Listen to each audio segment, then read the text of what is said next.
almost forgot to hit a button. All right, let me.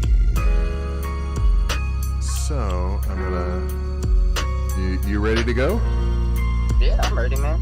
All right, so. And G's already in the comments, so. Yeah, he said he was gonna be bugging us in there. All right, I think it's about time we start this thing. Let's get everyone the stuff together. Okay, 3, 2, 1, let's jam. Switch over that off. How's it going, man? Oh, hold on. Before we do anything, I gotta make sure everything's up and running. All right, give me a shout. Let me hear you talk. Hey, what's up, There dude? we go. We got all the mics and stuff ready. Look at that. All right. Welcome to the show again. I'm joined by Empty Brother 7, or let's just go with that, or William, or whatever. Yeah, either one works. It's always weird when there's a stage name involved because it's kind of like I understand the whole branding and the marketing thing, but you know, when it's a person just sitting down and talking one-to-one, you know. All right, so I feel it, man. And I'd say I'd say empty. A lot of people call me it because my name is, I'd say, tied to what my life was and is, and so it is like it means a lot more, and it was given to me through hip hop. I don't know if you've ever seen Afro Samurai at all, but that's kind of where the name comes from. Is they have the Empty Seven clan on there, okay, but only 6 exist, and the 7 is a god, and always fighting for number 1, which hip hop is very cutthroat, but at the same time we're all mortal, and so I like to keep the balance of God and being human, right? And so I like that. as above, so below, you know? And so it's always kind of like how I kind of put things in is always this fight of good and evil that we all have, you know? We're always contradicting ourselves and learning and progressing. And so it's life as well as my name. So empty works too, William works, whatever. It's all the same to me. Well, okay, so everybody listening, please forgive me. I'm probably going to bounce back and forth as I'm chatting. I'm just one of those guys. I do love that. It's normally when I'm talking with bands and you know, that whole thing, the concept of the name comes up, and we'll talk about identity in a little bit, but you are like the first person who's just launched into the story of the name without any prompting, and I love it. Also, it's a bit better than the "we threw darts at a board" answer that I've gotten. Yeah, or just a name generator. So let's start off with the important stuff, which is how do people listen to you, and how do they, you know, say hi? You can get at me at emptybrother7.com. It should bring you to my Bandcamp. And then if you just search Empty Brother 7 as well, you'll find my beats and other things I produced on Bandcamp as well. But that's mostly where you can find it. And then the same with Twitter and whatever else is just at Empty Brother 7, the number 7. Yeah, you are quite prolific with that naming. Yeah, thank you. Yeah, for real. I tried to get it all together. So. And Buffalo's in here too. You got GN Buffalo in the chat. Just gonna say hi to them. Hey guys. So, you know, you hit on a little bit about the hip hop and getting into the name. Before we get into that, I want to know what got you into music. So I've always been into it. My dad always was into like Frank Zappa and stuff like that. And then my mom was always like a Motown lady. And I'd say I was maybe like 6 even. I was me and my brother were the Blues Brothers even for Halloween, you know, and that was just one movie I watched on repeat. And I never thought, none of my family is musicians at all.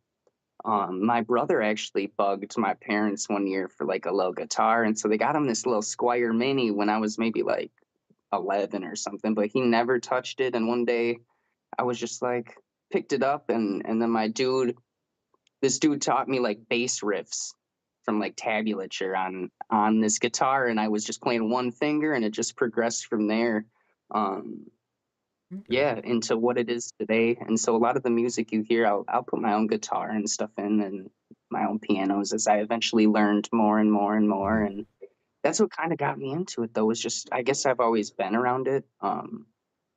Where I'm from in St. Paul, it's very hip hop oriented, and so it was cool having all these different sounds, and it was wild. And we always just had music on all the time, and yeah, it ended up later on, I'd say in my teens, as I played shows and stuff like that, and my parents kind of fought and they got divorced and whatnot. Is it was an escape. I'd be in my room for maybe like 6, 7 hours a day just playing, just to escape Mhm. other noise, whether it be light or whatever. And yeah, I just kept going. And now I'm 31. I've played guitar now since I was 13, and I got like 12 guitars now and a bunch of stuff. You know how musicians are. Yeah. So It becomes quite a collection very, very quickly.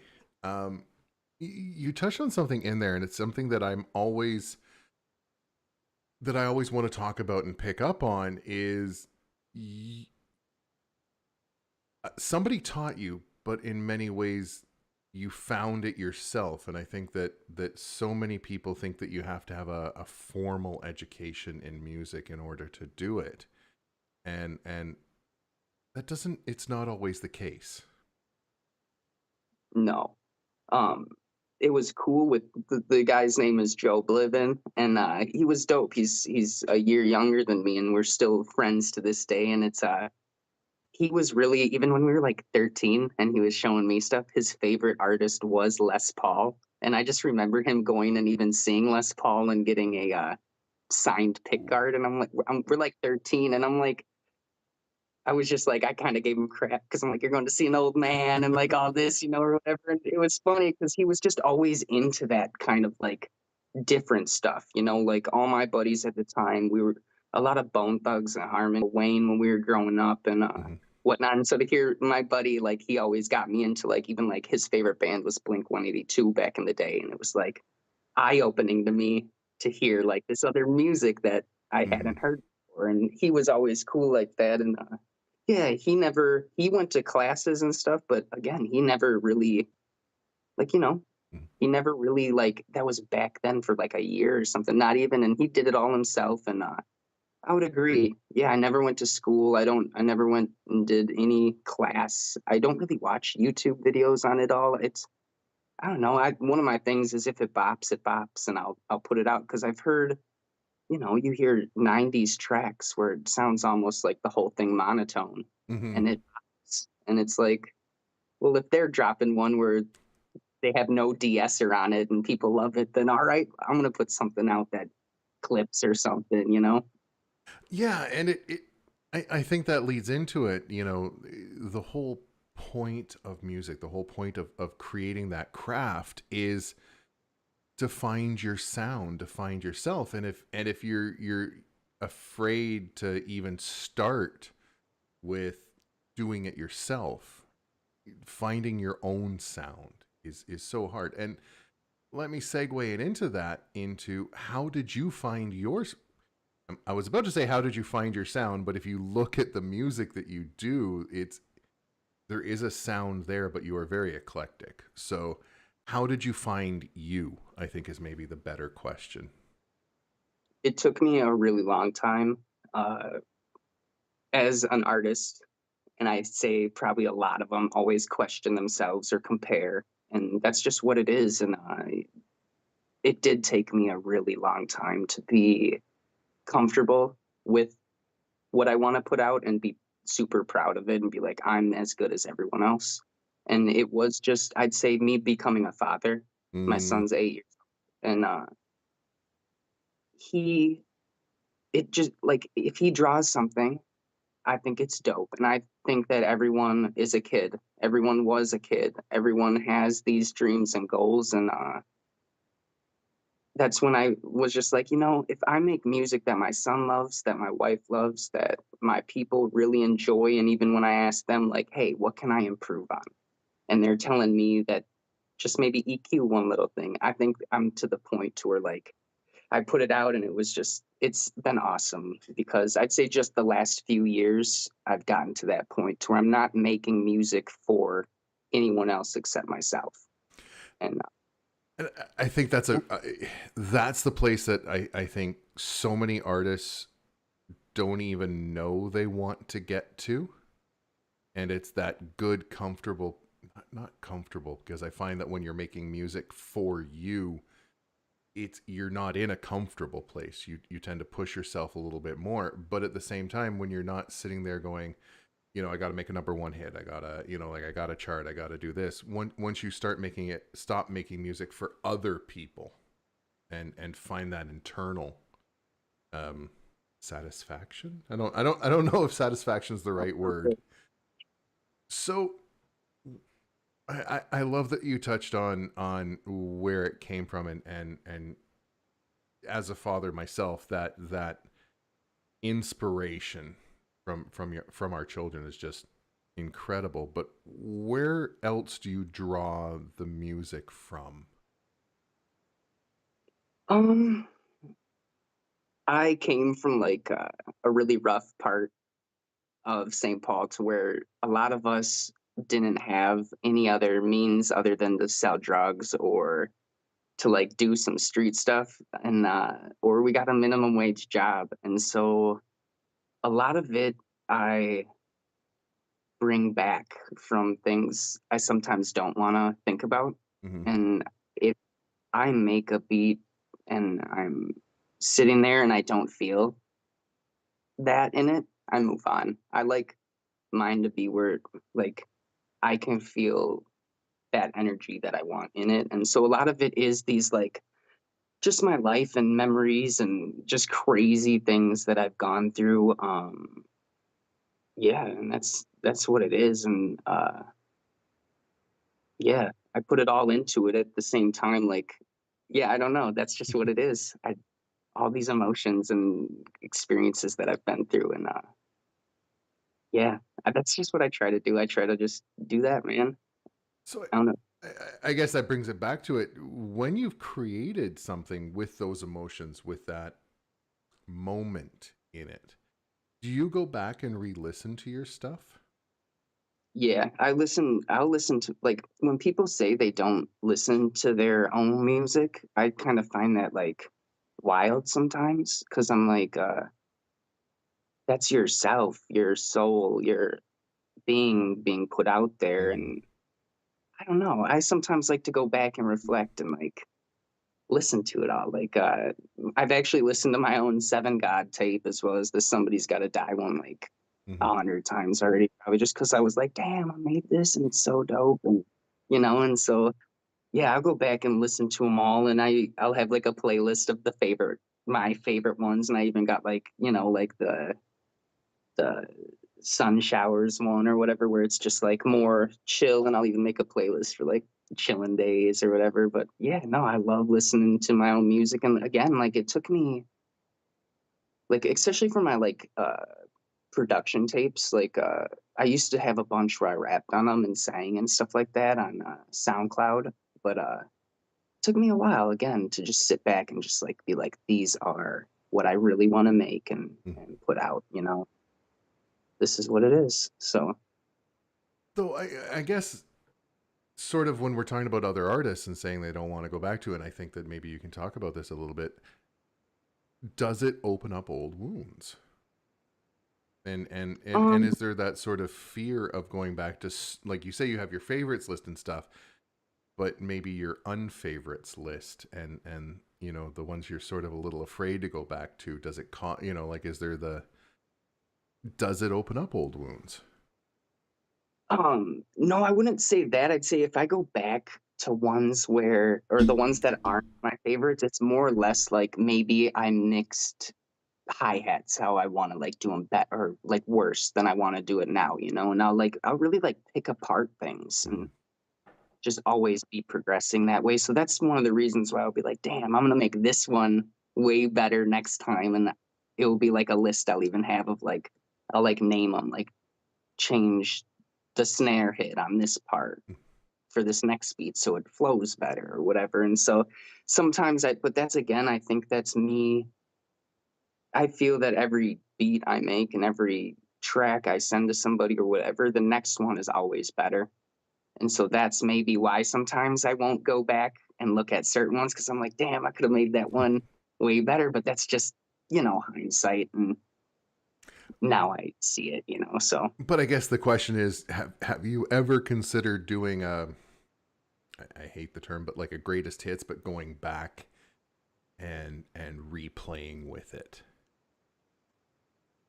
Mm, um, Going back to a song, from the beginning and saying, with what I know now, here's how I do it. I've never thought about that, but Like a that would be a remaster. very, yeah, of all of them. I have, I guess, thought about that with some of my ones where I rap and stuff on. Mm-hmm. Because sometimes I'll put it out I unprivate them and I'll be like, I dropped this like 8 years ago, and then I'll private it again. And yeah, dude, it would be cool to do that. And with my old rap ones. But again, like I've really, I'd say my rap tracks were more like teen angst type stuff Mm. versus now. And so, like, I don't know how I could translate it as a father, me like talking about just some of this stuff, and it's like, yeah, I don't know. It'd be cool though. So that's like a very good It would be idea. interesting, and you're talking about it, and I know exactly what you mean by, as a father now versus the teen angst, and looking at where I'm at now, and where I was in my teens or late teens, early 20s, that point in my life. And it would almost be interesting to do a duet with yourself. For real. Old, Maybe add on a old, verse or something. yeah, just see how it changes, and to go back, and I think that that's the thing that musicians can do that almost nobody else can, is you can have a conversation with your past or future self. Hell yeah. No, yeah, for real. I had never thought about that until you brought it up. So it's really cool because that would be a great idea to add a verse on or something to all my old ones, maybe telling myself what I know now, Yeah. which is also the Empty Brother 7 thing, So Just a cool thought. Anyway, and I think that this is the joy of music, is that we can sit there and do this sort of stuff, and particularly now with, and this will be a nice little segue, but now with the digital recordings and the easier access to your old stuff, like back in the day when you were doing it on the masters and on the tapes and stuff like that, just trying to get a hold of the masters to even do a project like that was ridiculously hard. Now, as long as we keep it on a hard drive, we have all these yeah, we got. opportunities. Hmm. And And I'd say that's one. no, no, no, Or please. I was gonna say, and that's one thing I'd say I'd have to figure out is like these, and that's where I'd say going back to your one question about revisiting these old tracks and thoughts. And yeah, I guess like now that we have talked about it, going back and even finding them files, it does.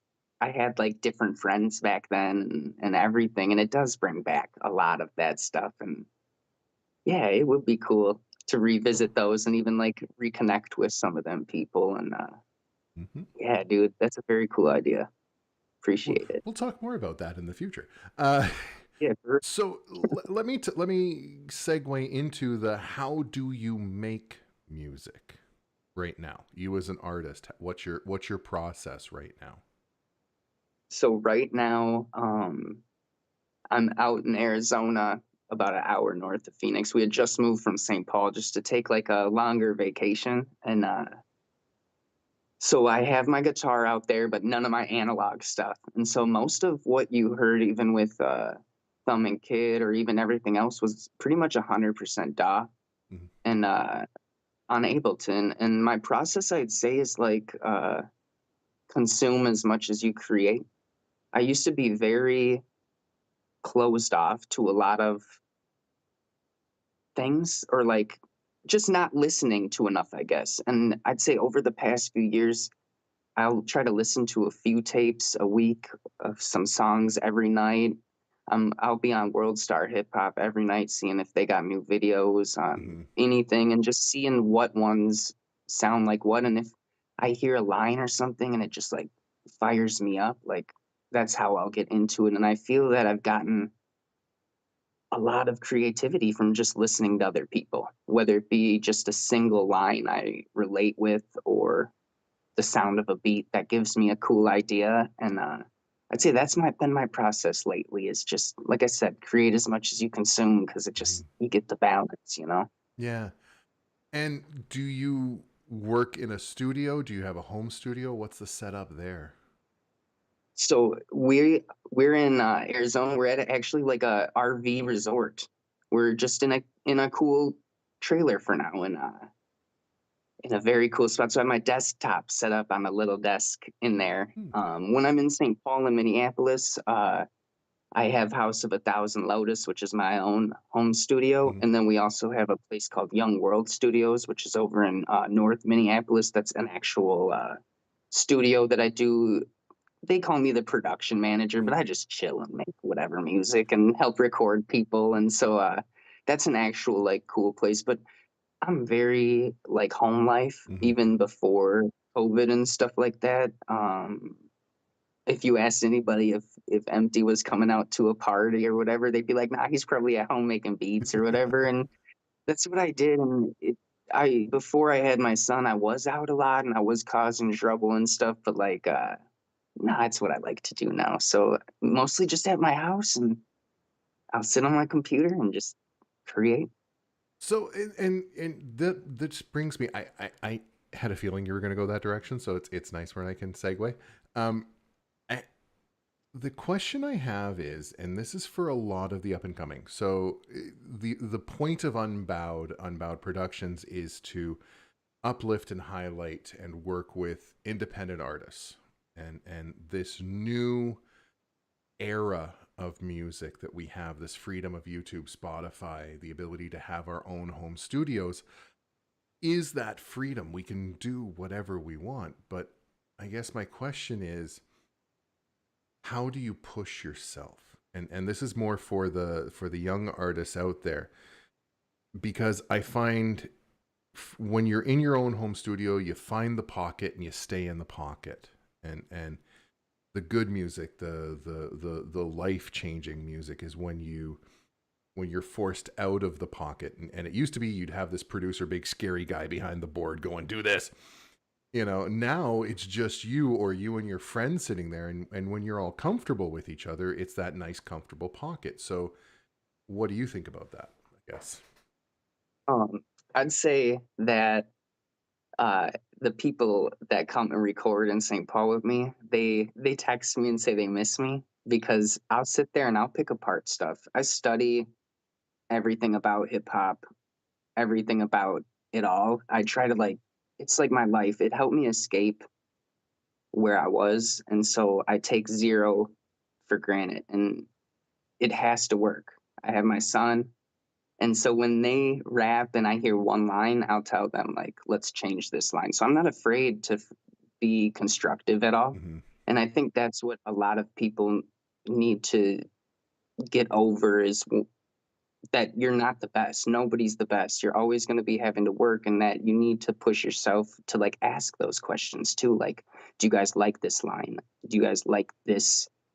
What these chords or whatever? Mm-hmm. And yeah, I'd say like even talking with G over the years in terms of like how he has came from like a really technical background in terms of like knowing scales and stuff like that. I have no clue of scales or anything. I just play by ear a lot of the times. And Mm-hmm. so like with me and him, I've gotten way more into scales because he will sit there and shoot the shit with me, you know, and he'll be like, well, maybe change this one note up here. And it's like, that's what I think people need to, Mm-hmm. they need to get out of their space and just ask if anything, is this good?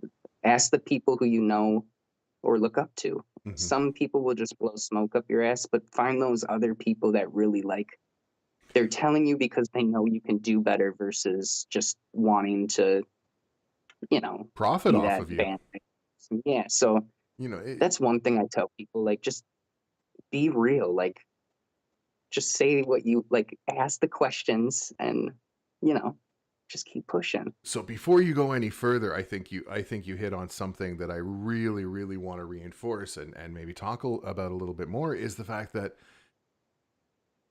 the the people that we surround ourselves with, there's essentially two type of people: those who want to profit off of you, and whether that profit's just hanging out and getting to go to parties or whatever with you, they want to keep it feeling good and stuff like that. And there's nothing wrong with that. But if they're going to keep you in that comfortable zone, they want to just keep you happy and never push. But you talked about you guys pushing each other, and when you're pushing other artists, there's no malice behind it. And I think that that's the biggest thing that a lot of people need to realize is it's when a producer when and I'm starting to get more into production and things like that. When a producer's sitting there going, no, I need more, no, I want to change it up a little bit this way or that way, there's no malice behind it. They want the best for the person, the best for the song, the best for the music. Hmm. And to not be afraid of not confrontational, that's not the right word, but it feels that way sometimes when somebody's pushing you beyond your comfort zone. And I know particularly with rap lyrics, but music, any sort of lyric per se is a representation of self, and when that gets challenged, Yeah. people tend to take it personally. So I guess one of the things that I want to sort of push here, and what you were saying was, let people push you and surround yourself with people who will push you. Yeah, for real. Find those people that want the best out of you because they're they're not saying it because they want to make you feel like crap. They want to do the best. They're sharing all your music, they're doing whatever, they want you to be the best. And so, Mm-hmm. yeah, find them and hold them close, because that's the way that I've gotten better over the years, is just people saying, maybe try this a little different, or showing me a technique I hadn't known before. And it's like, wow, this does make it way better. And now Mm-hmm. it's like, thanks, bro. And it's cool because now all of a sudden, even that person, like, I can hit them up later in life and be like, yeah, bro, like, thank you for real. And they can even like say, I helped empty with this stuff this time. And it's like, yeah, dude, like, like this guy, you're amazing for real. And so, that's even what else comes out of it, is just meeting cool people and Mm. people that like even study it like myself, or whatever. So, And so let me push it a little bit more, because when we're talking about pushing in genres, and I think hip hop's a little bit easier to target on in this, though the metal guys and stuff are going to argue with me all day long, but there's specific flavors of hip hop regionally that people like to ascribe themselves to. But I think some of the coolest stuff is when either people from different places work together and force each other into the, like, into different spaces. And you're in the hip hop field. How have you have and I'm gonna phrase this in a way that I think I know how you're gonna answer. Have you settled in a genre, or do you like to mix and mingle? I have I have not settled in the genre. I like to go bonkers sometimes, and like even with noise stuff, I've gotten real like, yeah, just every genre. I love it all. And so what I think's cool, and what's always, I guess, drawn me to hip hop, and people have said hip hop's dead, hip hop is whatever before, and I've always looked at them and been like, nah, we're in a renaissance. Like, you have every genre. You could take like G's music, some road waves, and mix it with some hip hop trap stuff that I sample, and then you can have a rapper over it, and all of a sudden you have like fish hop. You know what I'm saying? Or like whatever genre you want to call it. And so I it's like love that. it's dope because, yeah, and so it's like you can that's what I've really loved about hip hop, is if you were feeling any sort of way, or if you heard a country song you liked, or Mm-hmm. some yodeling or whatever, you can like put that in there, and make it will just be hip hop or just music in general. And that's how I see it all going. Like, whether it be even like metal or whatever, I see it all, even from like what Linkin Park and Mm. Jay-Z, when they were doing that, like it's always been our whole lives ended up molding into like all the genres into one kind of. And so with hip hop, I try to keep that alive, in the sense that I'll make like boom bap beats. I'll make some funk beats or some whatever beats, some Mm-hmm. noise ones, and I try to just like go with, like I said, what am I even like consuming that week? You might hear me reflect that, Mm-hmm. and that's where that week came from. You might be like, oh yeah, Empty was listening to whatever that week probably, and that's why this music might sound like, some like some gospel trap stuff, or because I was probably listening to some Southern Baptist church choir sing or something, because I'm just into whatever. And Yeah, but you mentioned Jay-Z and Linkin Park, but when the second you start getting into the gospel music that can come into it, like there's no way you can even talk about that without going to Easy. yeah, exactly. And so and that's where it's like it all just blends, like, and you have like all these genres you can take into hip hop, and that's where I say it's been in a renaissance for a while. Like the '80s and '90s, we just had like what, 4 tracks and vinyls on 2 turntables that they were making beats with or recording into a mic on a cassette deck. And nowadays we have the whole world at our fingertips, and we can like rip apart songs if we want, and Mm-hmm. whatever. And yeah, like, Well, yeah, different. I was I No, was you got it. I was talking to a good friend who I'm about to go have a meeting with at some point today, um, about the sampling and finding that hook and the backing tracks for a lot of it. And hip hop has this wonderful history of finding these absolutely not unique, but certainly out of the way tracks and remixing them and adding them. And we're now in an era where the artist has, and the producer has access to literally everything, and it's just down to creativity, you know. Um, for me, you look at some of the stuff that DJ Cool Herc was doing first in the day, and with the album that he dropped last year, um, what he was sampling and how he was mixing, nobody ever thought about that. And I think the more flexible we are, and I guess that leads to the question. So I just want to say it, and you're gonna have to forgive me. And it's a really cheesy thing. Do Classified Canadian rapper? One of his. Do I know? Do you know? I was just you know No. Canadian rapper named Classified. One of his first tracks that he dropped said, they say that hip hop's dead, and he's like, nah, it's up north here with me. Oh, that's dope. I Right? love Great that little line. line. Great little line of it.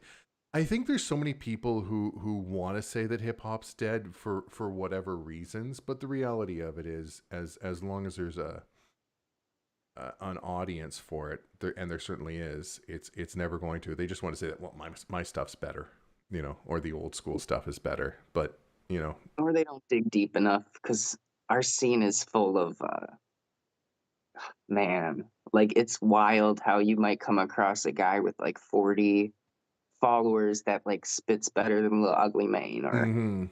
Vicky or somebody, and it's like it's wild, and it's like that's what it's about though, is it's just people writing poems, and people just got to get out there and dig. And that's when I like, if they ever say to me, I'll be like, what's your number? I'm about to text you like 10 albums to be that are just came out this year, or whatever. So Exactly, and I think that in very much the same way they want to say that, I think that when we talk about genres in hip hop and the Atlanta flavor, the East Coast West, these are just ways to pigeonhole and to pigeonhole and dismiss. And I think that when you look at the truly great, from the truly great to the up and coming, it's those ones who just find their own style, not just as a musician, but per track.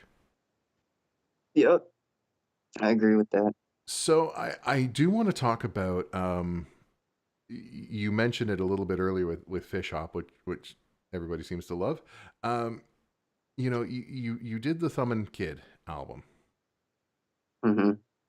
but you've also done there's so much I want to get into. So let's stick with Thumb and Kid, and I want to, because that was a really interesting album, and I want to know where that came from.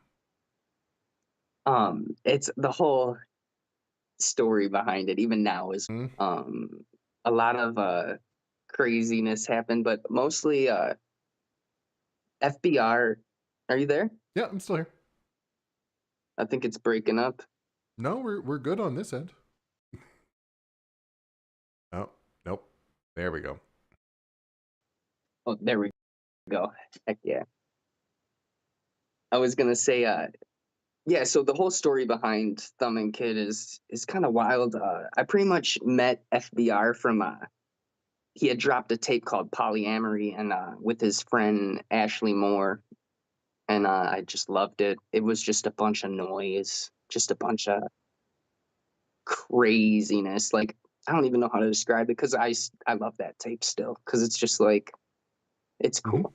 And so pretty much like we just were BSing one day and we just talked in the DMs and he was just like, I'm gonna send you this little like 3 second unquantized loop and you can do whatever you want with it. And I said, all right. So he sent it and I flipped it, everything. I made the whole beat. And that one is the 7DS song, Mm. is the first one we actually made. And he was just, he was kind of shook because I did it so fast. And that's what I do. Like, give me something and I'll make it crazy real quick. And so he ended up being like, I'm gonna get you like 20 loops together and send them. And so he did, and it was awesome. Like he sent them, and I just kept flipping them back. Like those beats, I'd say how it was worked on was those beats are pretty much like my beats. But he did like the engineering in terms of mixing and mastering, and then he did the distribution through Alpha Pup. So that tape is mostly just well, let me back it up. FBR is somebody who engineers for Fake Hmm. 4, and I've listened to Fake 4 for since I was like a teenager. And so to me, working with somebody who worked with them, I had told them, I'm like, dude, I'm gonna prove to you that I can like just make some bops. And so that's what I did. And he was just like, these are amazing. And I wanted that tape to be more or less like an experience. I didn't want it to be my typical things to where like eventually like somebody will rap on it or something. Like I wanted it just to be simply just like these sounds that were made from other sounds that were like you'd never know. Because I've even thought about going and releasing another like maybe like a deluxe where has the 10 sounds that I used to make the 10 beats, so you could see like what I actually did, which is like all the 10 sounds I got for that CD were just like maybe 5 seconds long, Hmm. unquantized. And I went and added piano and drums, stretched them out, did whatever, and just went absolutely nuts on them. And what was cool with FBR is he just he didn't care what I sent him back, which it was awesome because a lot of people have what they want in terms of like it to sound like. And so it was Hmm. very refreshing to like meet somebody where I could like send some shit back and he was just like, this is dope, and see why I put even the static in it at certain places, Hmm. or he would say that. And so I thought it was really cool. And so that's how it came out. It was super organic. And it took about maybe like 3 weeks, maybe. I put that all together. I went Wow. nuts on it. And so yeah, we busted it out, man. Like we had the 7DS was maybe like a 6 month old track, and then the rest came out. We busted them out in like 3 weeks. So that's how it came out, and it was mostly my move from St. Paul to finally being in Arizona and able to produce, where I think that fire came from too, because I was like on the road for maybe a week and a half not producing, and I was going crazy. I'm like, my fingers are, I need to do something, Hmm. So that's how it all came about. And then I was actually going to do the solo on the last track, and I had been doing it, but it was just like I was all right. So I hit up G, and he busted it out, and then Buff drew the cover art. He's an amazing artist, and so it was really cool. I got my fam on it, and then FBR put it out, and it was dope and organic, and so that's how it came about. Just like a bunch of people just working, having a good time. Yeah.